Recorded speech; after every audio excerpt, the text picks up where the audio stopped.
तमाम बच्चों के रिक्वेस्ट पे ये एक नई वीडियो अभी लेकर के आया हूँ। आप लोग अभी रात में ही देख करके कल सुबह परीक्षा में यह जरूर आने वाला है। बहुत ही महत्वपूर्ण प्रश्न है, तो बिना किसी अनावश्यक भूमिका के सीधे चलता हूँ मैथ पर। जो प्रश्न आपको समझाना है तो थोड़ा सा एक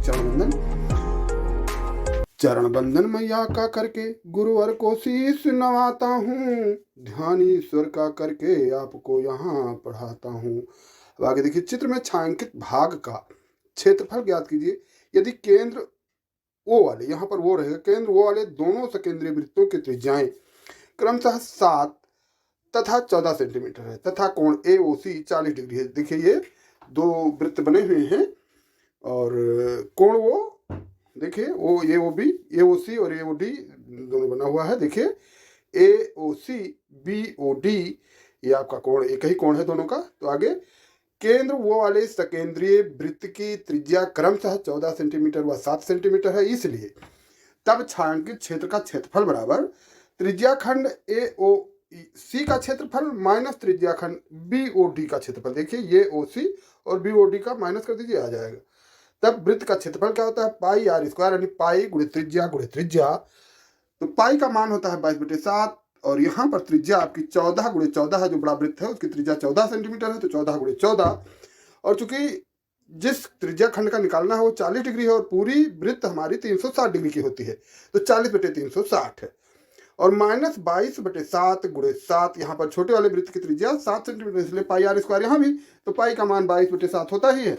तो 22/7 गुणे 7 गुणे 7 और गुणे 40/360 है।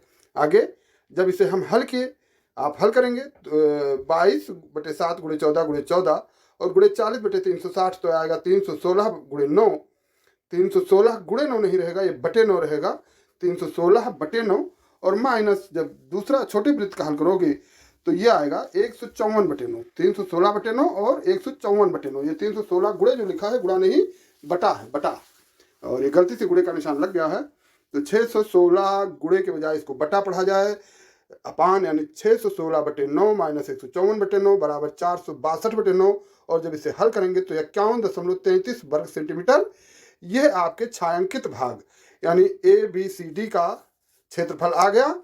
और अगला भी प्रश्न बिल्कुल इसी तरह है कि चित्र में छायांकित भाग क्षेत्रफल क्षेत्रफल ज्ञात कीजिए यदि केंद्र, यहाँ भी वही रहेगा, वो वाले दोनों सकेंद्रीय वृत्तों की त्रिज्या यहाँ 7 सेंटीमीटर और 14 से 21 सेंटीमीटर है तब, और कोण AOC 30 डिग्री है। जैसे ये बना हुआ है चित्र आप देख रहे हैं, यहाँ 30 डिग्री की है और बड़ी त्रिज्या 21 सेंटीमीटर, छोटी त्रिज्या 7 सेंटीमीटर। तब केंद्र वो वाले सकेंद्रीय वृत्त की त्रिज्या क्रमशः 21 सेंटीमीटर वह 7 सेंटीमीटर है। तब छायांकित क्षेत्र का क्षेत्रफल बराबर त्रिज्या खंड AOB का क्षेत्रफल माइनस त्रिज्या खंड COD का क्षेत्रफल। अब वृत्त का क्षेत्रफल होता है पाई R स्क्वायर, यानी पाई गुणे त्रिज्या। तो पाई का मान 22/7 गुणे बड़े वृत्त का त्रिज्या है 21, तो 21 गुणे 21 और गुणे चूंकि 30 डिग्री का बनाना है तो 30/60 और दूसरा माइनस 22/7, छोटी त्रिज्या है 7 सेंटीमीटर, इसलिए 22/7 गुणे 7 गुणे 7 और गुणे 30/360। अब आगे जब इसे आप बड़े वाले वृत्त का त्रिज्या और हल करेंगे, 7 से 21 कट जाएगा और 360 और 60 में जब कट करेंगे तो ये आ जाएगा 120, 1/120 डिग्री, यानी आपका जो ये बचेगा कुल कट करके 231/2 माइनस 77/6। अब दोनों का 231/2 यानी 2 और 6 का एलसीएम लोगे तो 6 एलसीएम आएगा। तो चूंकि 231 के नीचे 2 था, ये गुणे 2 लिखा है, बटे 2 है। यहाँ भी गलती से गुणे लिख गया है लेकिन ये बटे 2 है।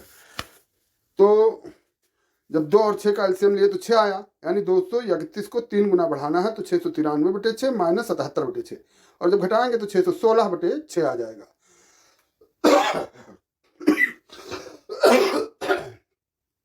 और 616/6 को हम हल करेंगे तो 102.67 वर्ग सेंटीमीटर इसका क्षेत्रफल आएगा। और आपको ये वीडियो कैसी लगी जरूर कमेंट करके बताएं और इसको आज ही रात में देख लीजिए, तुरंत रट लीजिए, ये प्रश्न बिल्कुल आएगा कल। और यहाँ पे जो गलती हुई है हल्की सी, यही जो 231 गुणे 2 लिख गया है ये बटे 2 होगा और पहले वाले प्रश्न में भी यही गलती हुई थी, जो 616 गुणे 9 लिखा है बटे 9 होगा। बाकी आपको ये प्रश्न कैसा लगा आप जरूर बताएं और आप लोगों के लिए अनंत शुभकामनाएं।